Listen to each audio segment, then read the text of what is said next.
How great the chasm that lay between us.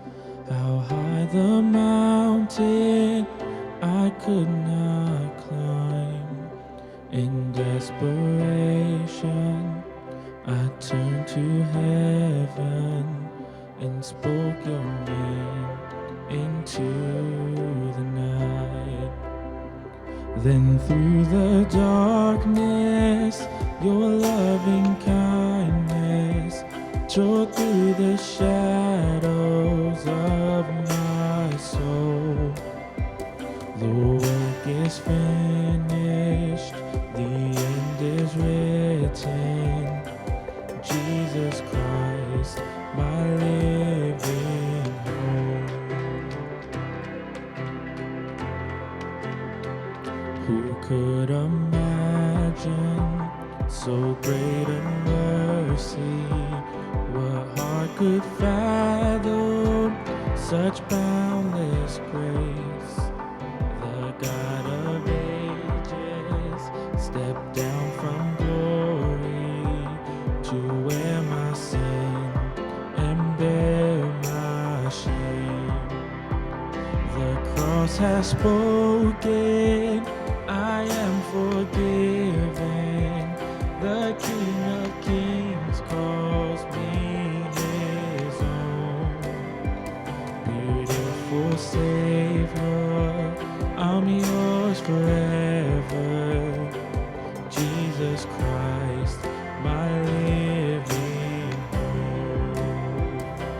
Hallelujah, praise the one who set me free. Hallelujah, death has lost its grip on me. You have broken every chain. There's salvation in your name, Jesus Christ, our living hope. Hallelujah,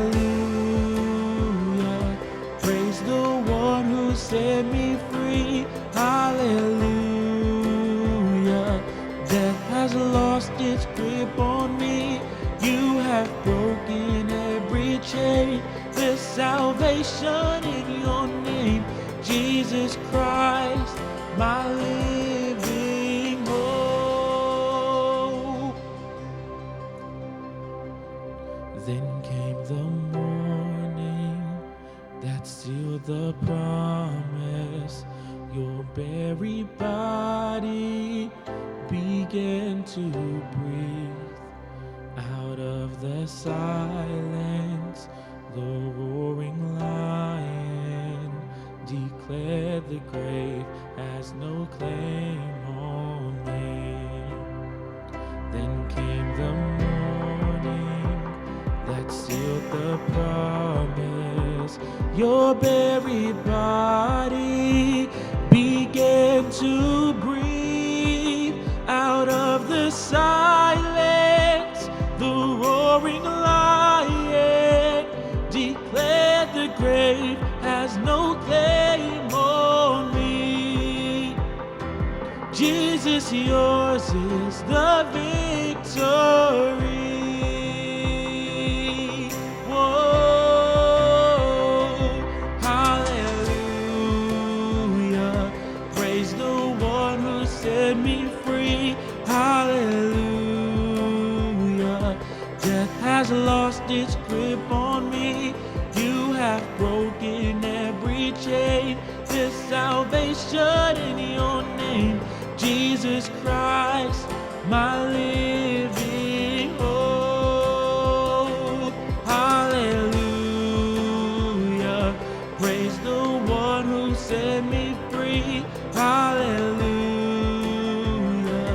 death has lost its grip on me. You have broken every chain. There's salvation in your name, Jesus Christ, my living hope. Jesus Christ, my living hope. Oh God, you are my living hope.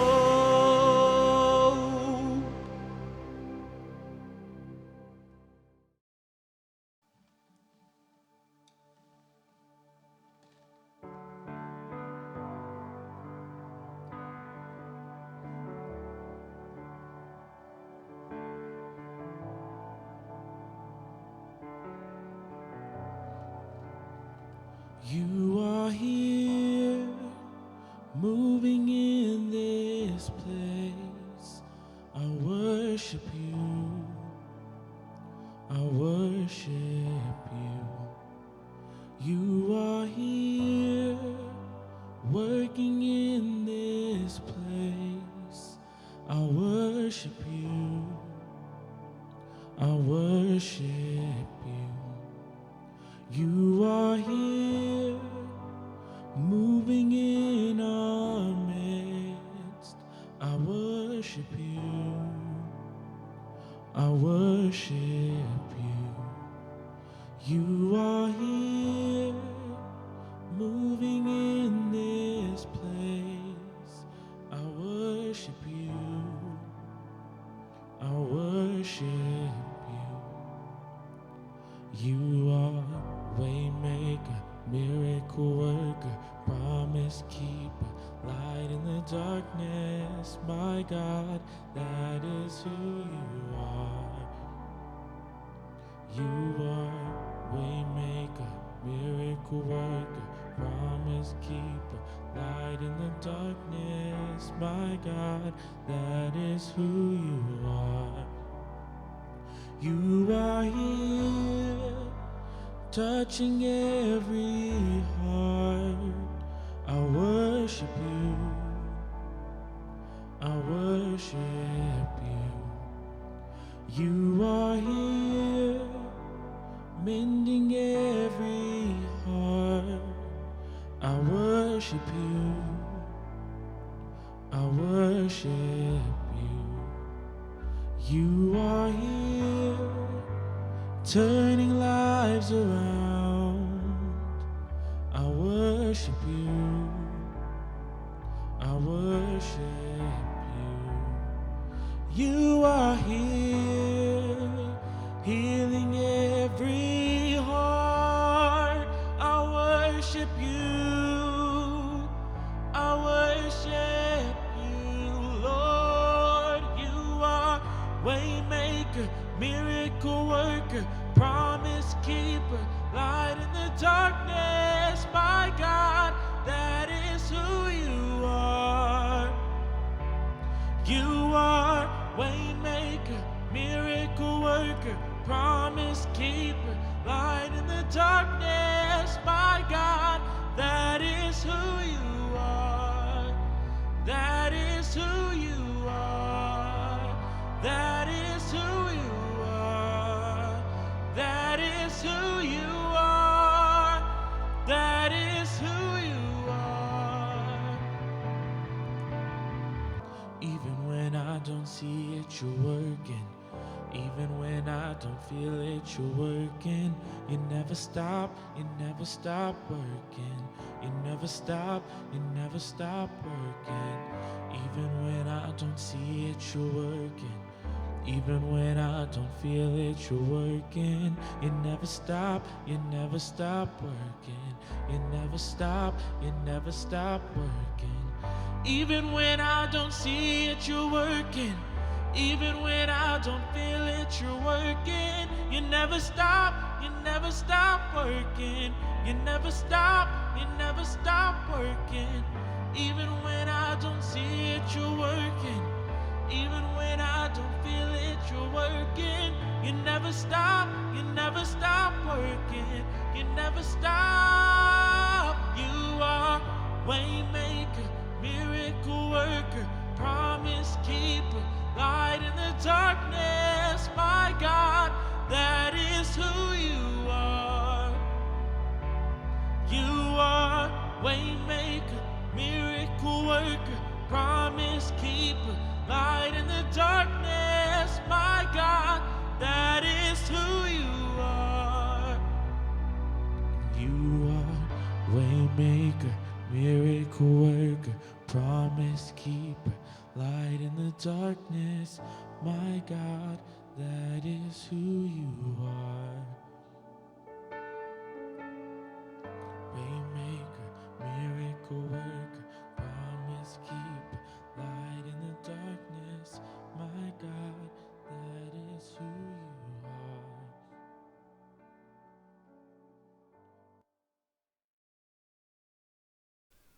As we continue our worship this morning, we want to go into a time of communion together.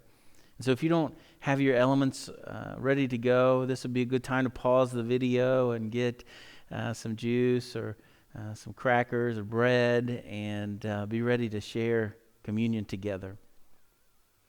In John chapter 19, it tells us that as Jesus is being crucified on the cross, as the soldiers are fighting over his clothes, it says that the mother of Jesus, Mary, was near the cross. Can you imagine what Mary must have been going through in that time? A couple weeks ago, we celebrated Easter, and a couple of times I saw some different videos, some different replays of the crucifixion of Jesus, and every time it was hard for me to watch, and it just ripped my heart out, and I can't imagine what it must have been like for Mary to watch that. I mean, her son, this baby that once brought her so much joy as she held him in her arms, is now hanging on the cross. I think of all the pains that Jesus must have felt and gone through, endured through on the cross, that maybe one of the hardest things for him to deal with was seeing and hearing the tears of his mom. You ever made your mom cry? You'd do anything to take it back. You'd do anything to stop her tears. And Jesus had the ability to do that. He had the power to just stop this in an instant, but he didn't. He endured the physical pain of the crucifixion. He endured the spiritual pain of having your sin and my sin placed upon his shoulders, the emotional pain of hearing his mama cry. And the reason that he moved forward, the reason that he endured all of that is because of you and because of me. And so this morning we want to just pause, and we want to remember, and we want to reflect and appreciate what Jesus endured for us. That he continued to move forward and was crucified on the cross. He was buried, but then 3 days later rose from the grave. And so over the next few moments, we're just going to allow you some time to reflect and to meditate and to appreciate what Jesus has done for you. And so just spend some time doing that. Whenever you're ready, just on your own, you go ahead and take the communion elements there in your living room, and then we'll continue with the service.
I was buried beneath my shame. Who could carry that kind of weight? It was my turn till I met you. I was breathing but not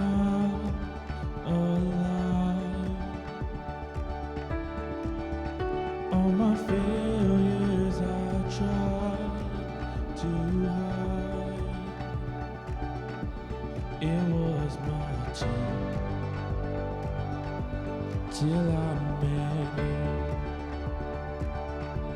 you. You called my name and I ran out of that grave,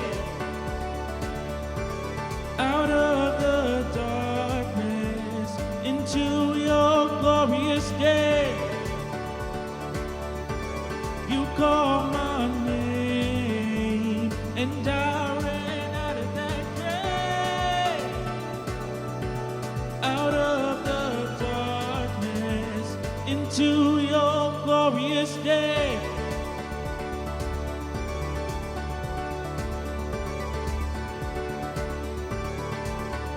Now your mercy has saved my soul. Now your freedom is all that I know. The old made new, Jesus, when I met you, you called my name and I ran out of that grave, out of the darkness into your glorious day. You called my name and I ran out of that grave, out of the darkness into your glorious day.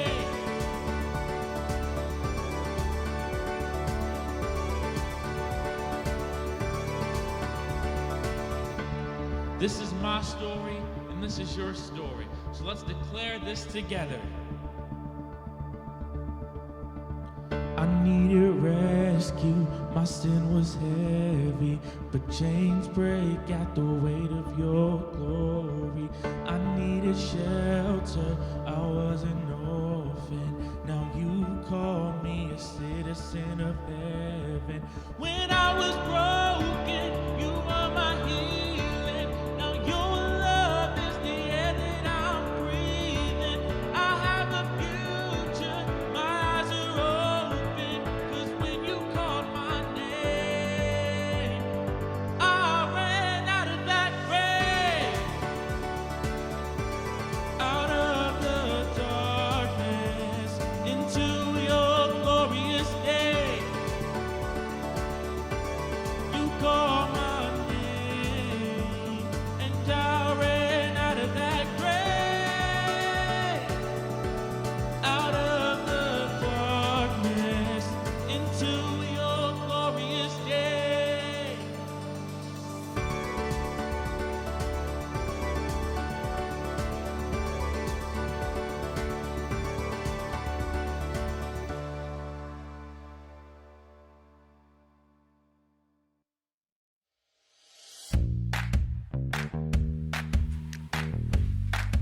Ethan, we're taking a picture for Mom.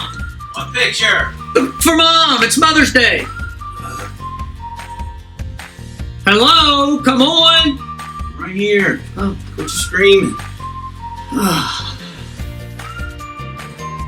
all right, you ready? What? This is for Mom. It's Mother's Day. No? Put a tie on. What? It's a nice t-shirt. Put a tie on. Right.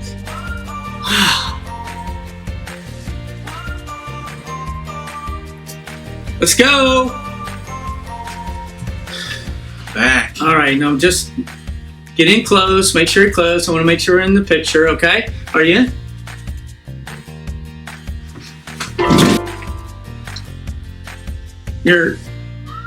Ethan, you're not in the frame. You're not in the frame. No, seriously. Get closer. Get in the frame. Seriously?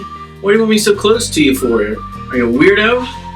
This is for Mom. It's Mother's Day present. Get close. So stupid.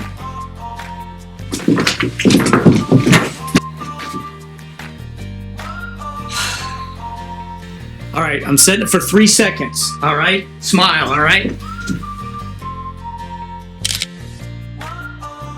All right, Ethan, we're going to take this again.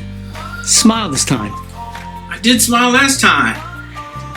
I looked at the thing, and you look like a goofy gopher or something. Smile this time.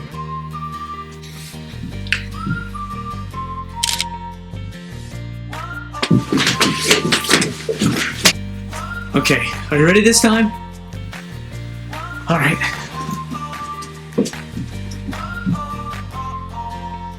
What? I said it for 10 seconds. I just want to make sure you're smiling.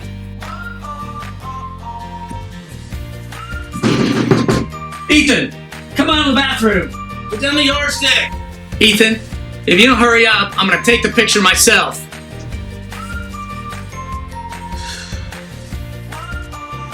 Please come out of the bathroom. All right. One smile. If I smile for you on this one, though, you promise you can't bug me the rest of the day. Like I want to. Good. Good.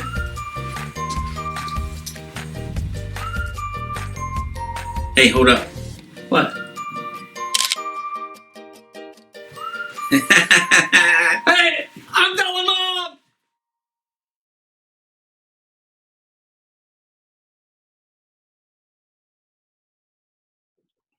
Hey, Mom. Hey, Mom. Happy Mother's Day. Good to How's see it you, going? buddy. Everything's going well. Are you guys getting along? Yeah. Yeah. Well, thanks for doing this, Mom. And let's just settle this from the get-go. Of all 5 of your children that you've raised, which is your favorite? You know that I love Ethan, the most. Well, let me ask you this. How many times, Mom, did you have to say, Ethan, why don't you act more like your brother? never. All of my children are different, and everybody was treated the way they needed to be treated. I didn't compare. I hope not to have compared anybody. Let me ask you this. Who caused you to have the most gray hair? Gray hair. This is blonde. Oh, Blonde. sorry. All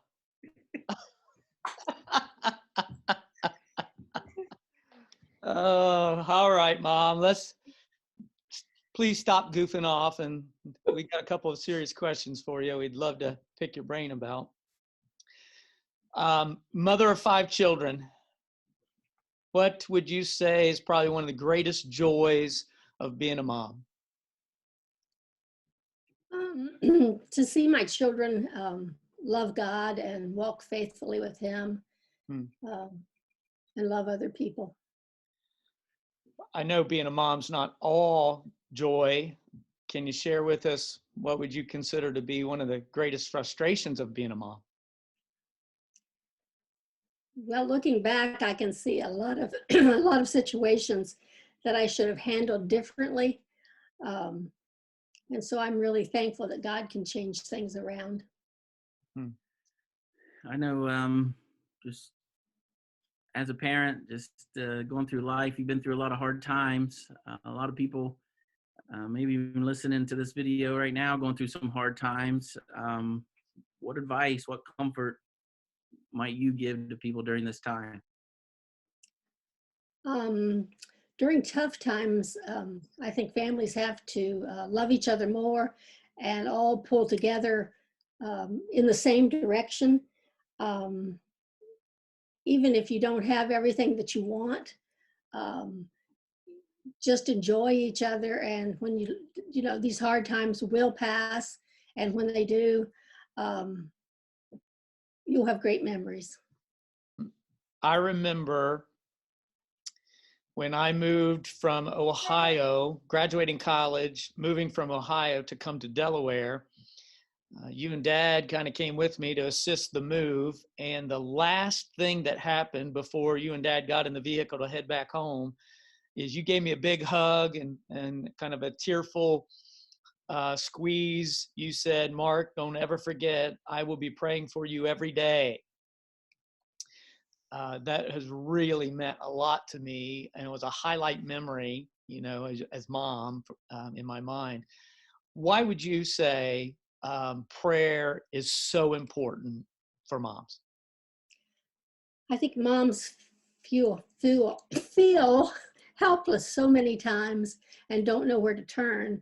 And so we need a Heavenly Father who's all powerful and all loving. And we know that He will help us lead us in the right thing to do. I think prayer keeps the most important things in front of our mind, in front of our lives. And it also gives us faith and hope. You know, a lot of times people say, well, all I can do is pray for you. But in reality, it's the greatest thing that you can do is to pray for our children.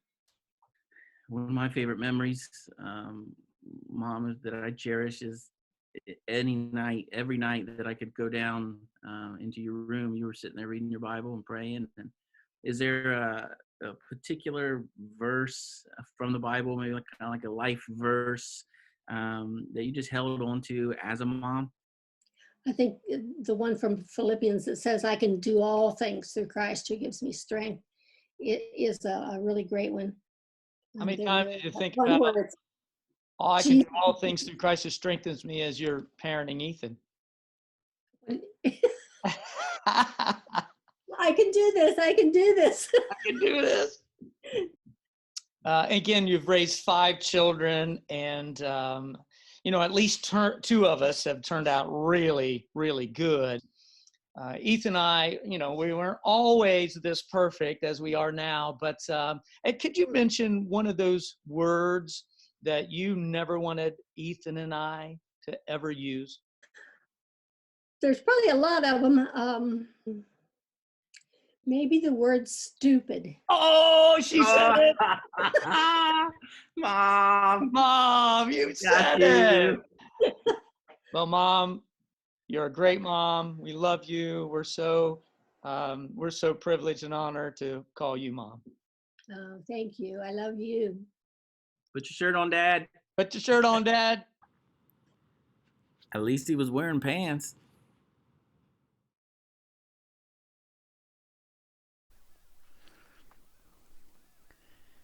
Well, happy Mother's Day to all of our moms out there. We love you. We appreciate you, and we honor you today. And man, do you deserve a day of honor. I have talked to all of the men in the church, and we have all agreed that today we're going to make all the meals, we're going to do all the dishes, we're going to massage your feet. You just sit back and relax and enjoy your day today. And don't forget, on Mother's Day, don't forget our grandmothers, especially during this time. I know a lot of our grandparents are really struggling with loneliness right now, and the hate that they can't see the grandkids. And so make sure you reach out and encourage them and share some appreciation for them today.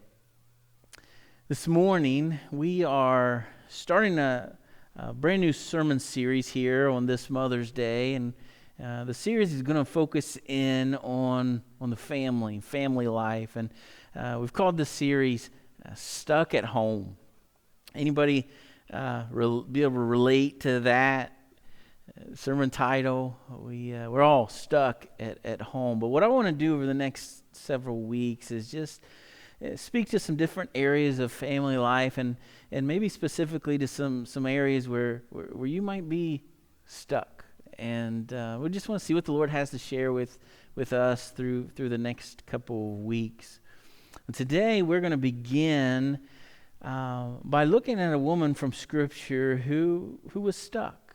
She was stuck in her home life. She was stuck in her past. And today we're going to look at a woman who came to a well in the heat of the day, carrying an empty bucket, just going to get some water. Now this woman, she was a woman that people typically talked about.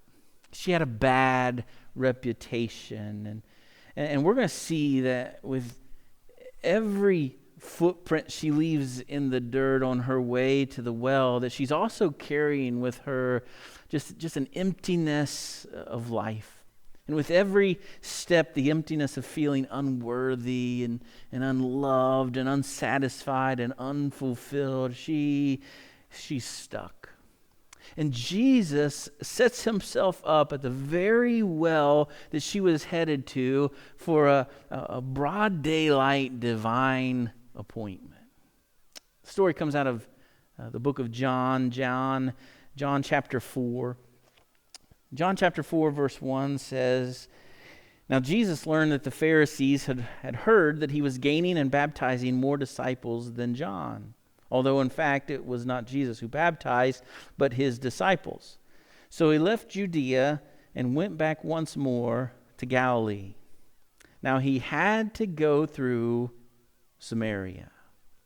Now, that verse 4 there, that it says he had to go through Samaria. There's a lot packed into that one verse.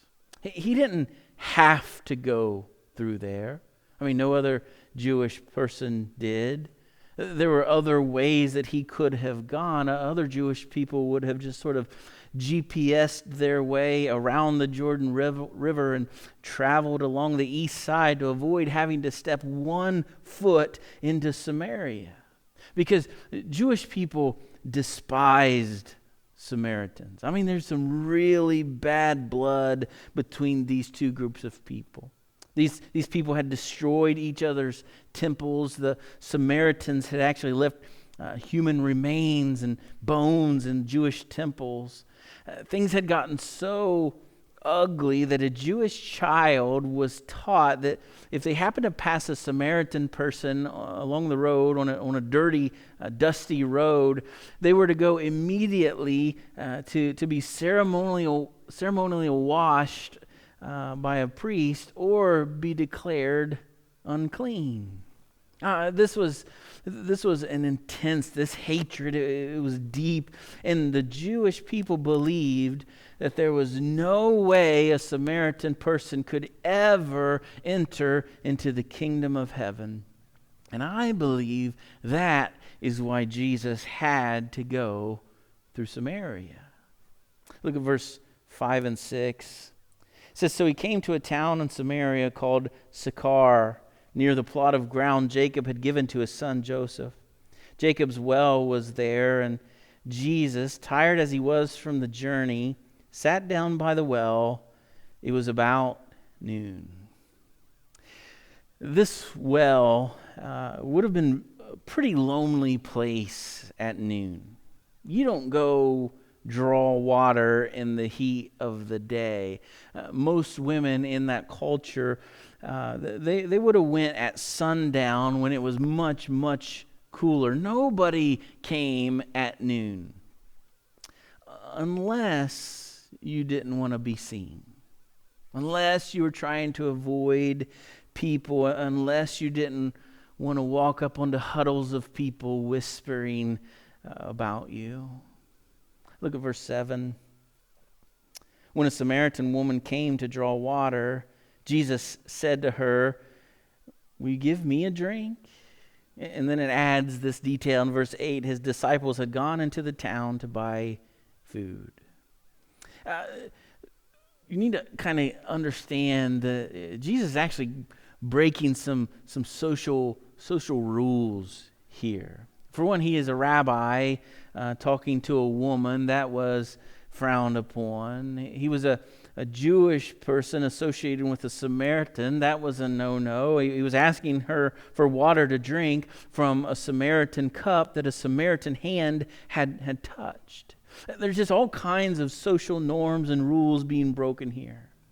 And just imagine for a moment being this woman. I mean, you're coming to the well for a reason. You're trying to avoid the gossip and the stares. You're not proud of your reputation. You're not proud of your past. And you just want to avoid talking to anyone at all. And here's this man sitting there. And you notice his clothing. It's obvious he's a Jew. And you know she's got to be thinking to herself, as if I wasn't an outcast enough already. Great. Now I got to deal with the looks and comments of this guy. And can you imagine what she was thinking when Jesus made eye contact with her and asked her for a drink? Look at verse 9. The Samaritan woman said to him, "You are a Jew, and I am a Samaritan woman. How can you ask me for a drink? For Jews do not associate with Samaritans." There in that one little verse is one of the things I just want to point out this morning and kind of camp on for a moment, because one of the things we learn, and we just see so clearly from this encounter, is that Jesus doesn't refuse anyone. Jesus doesn't refuse anyone. Jesus, when no one else would take a risk and first meet this woman's most human needs. She needed some company. She needed someone who would talk to her, not about her. A man that would look at her differently than any other man ever had. Someone who wouldn't refuse her based on her past or her present or her race or her religion. Someone who would just be there with her. And you know, one of the things that I've noticed as I've sort of read through the Gospels and noticed Jesus' personal interactions with people that he came in contact with, is Jesus was just so disarming. Because he was so inclusive, and his love for people breaks down so many barriers, and he doesn't refuse anyone. I'm personally grateful that Jesus didn't refuse to have anything to do with me, and he doesn't refuse you. He wants to meet you right where you're at with who you are today. So often we think that we have to get things figured out first. Got to get our lives together, stop certain sin patterns, understand a little more before we can even approach God. But he's waiting to meet with you who you are today. And he will not refuse you. He does not refuse anyone. And this is a perfect place for us to start as we start this series focusing on the family. And I just want you to hear this truth. Jesus doesn't refuse anyone. And maybe you're listening and your family situation is just, it's not good. And it's mess and it's broken and there's just too much hurt and there's too many barriers and there's just too much sin. Listen, no matter what the situation is, no matter where you are right now, you just need to know Jesus doesn't refuse anyone. Look at verse 10.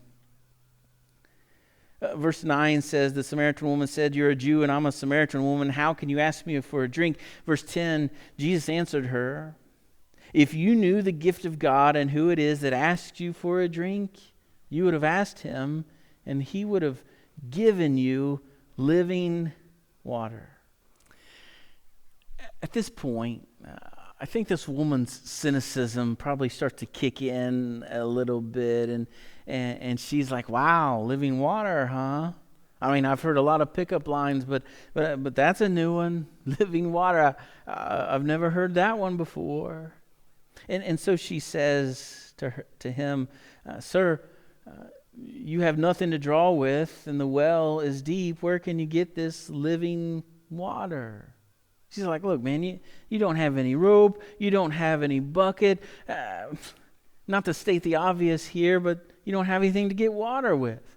And Jesus replied to her, "Everyone who drinks this water will be thirsty again, but whoever drinks the water I give them will never thirst. Indeed, the water I give them will become in them a spring of water welling up to eternal life."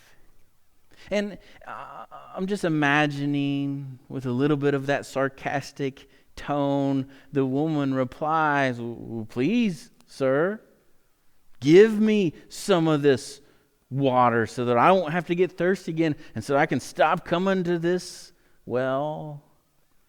And as she spins on her heels to leave, this total stranger says to her, "Hey, go get your husband." And those words stop her in her tracks. A lump forms in her throat as she turns around and looks at him, and she says, "Well, I don't have a husband." And Jesus said to her, "You're right when you say you have no husband. The fact is, you have had 5 husbands, and the man you're with now, he's not your husband. What you have just said is quite true." Can you imagine the very things that she was trying to conceal, trying to avoid the most? The reason that she is walking to the well at noon, Jesus already knew. You see, not only does Jesus not refuse us, but Jesus already knows. Well, she just had to have some tears in her eyes as she said this next statement, and maybe it was in a tone like, could it be? The woman said, "I know that the Messiah, called Christ, is coming. When he comes, he will explain everything to us." And then, in the only time before his trial, Jesus said to this broken woman, she said, "I who speak to you am he." And he says, you don't have to wait any longer, and you don't have to look any further. Not only had a rabbi spoken to a woman and a Jewish man to a Samaritan, but this was the Messiah speaking to the one he came to save. Look at verse 28.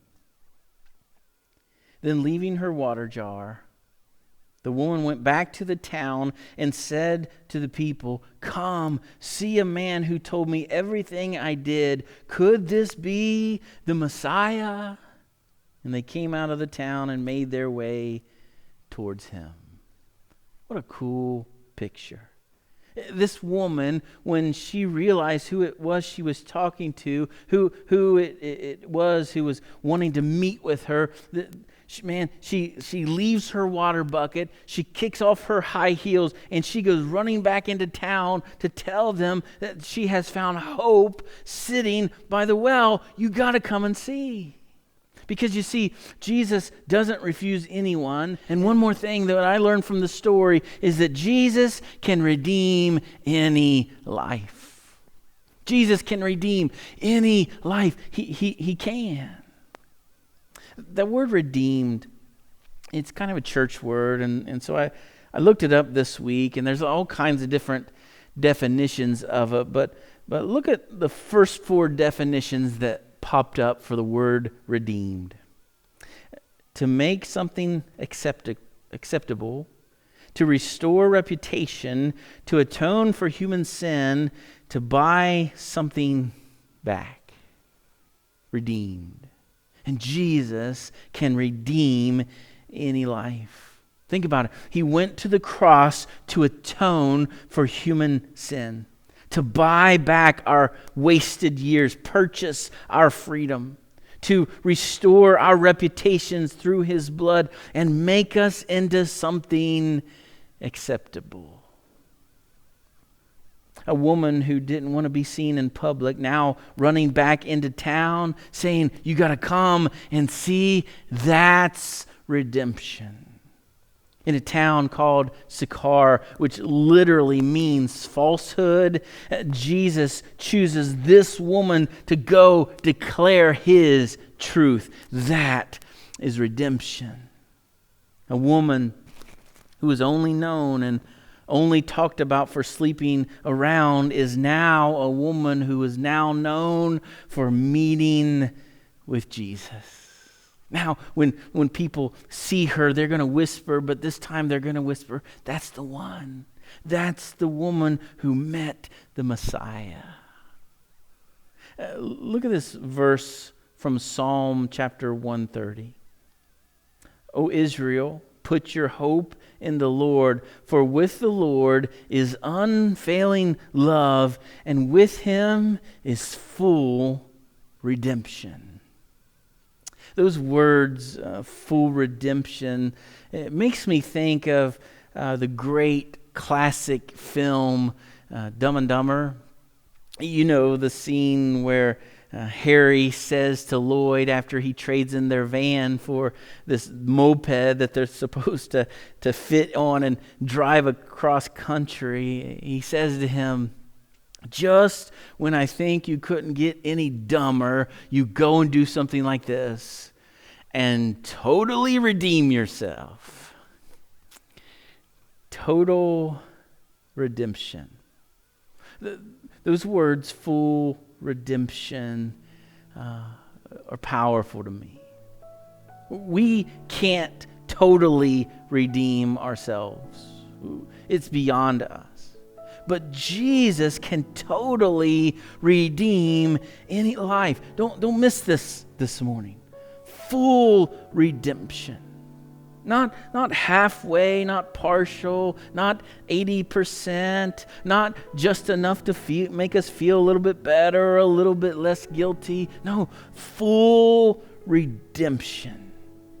Jesus is in the business of redeeming us. He will use your life. He recycles mistakes and pains and failures. He buys them back and redeems them for his good purposes. It's what he does. Man, when I think about my life, who I really am, all the things that I've done, all the mistakes I've made, and all I want people to see is that I am a man who has met the Messiah. And I'm not thirsty anymore like I once was. See, this woman's story, it can be each of our stories. And if you're listening in here today and you are thinking that you are just so far off from ever having a relationship with God, or maybe you look at your family and you just think it's too messed up and it's too far away from ever being made right. You got to know that Jesus doesn't refuse anybody. And he wants to meet with you today, which is who you are and where you are today. You just bring your empty bucket, your empty soul, your empty marriage, whatever it is you are bringing. And he is waiting and he wants to meet with you where you are today.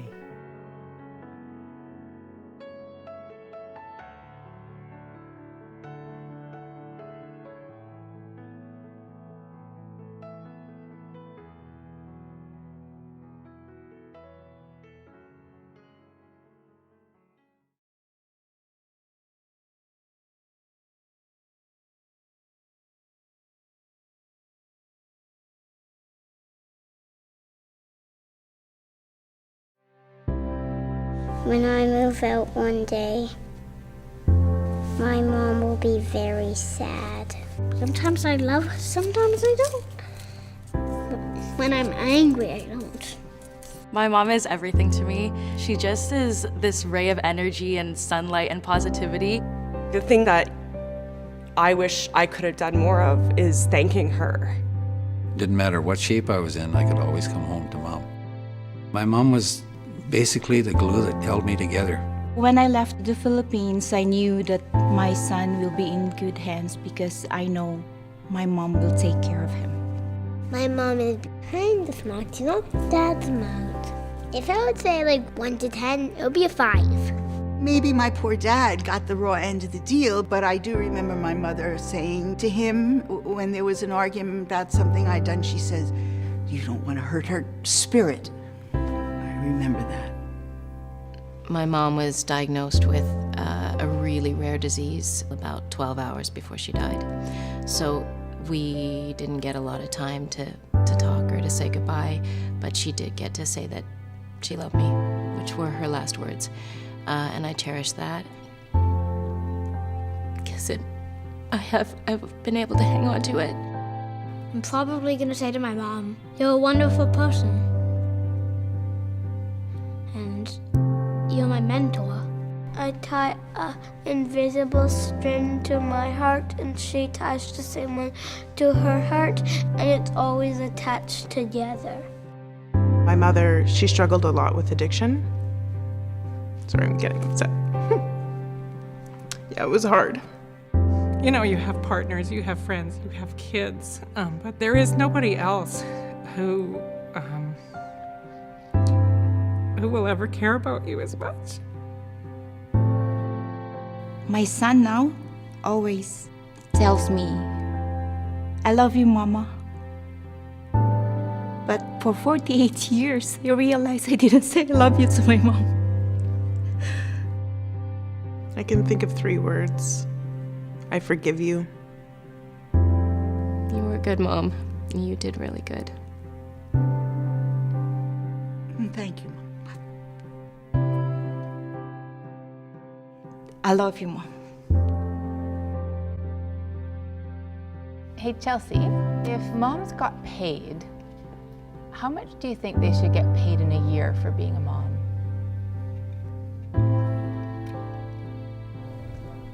Maybe $100.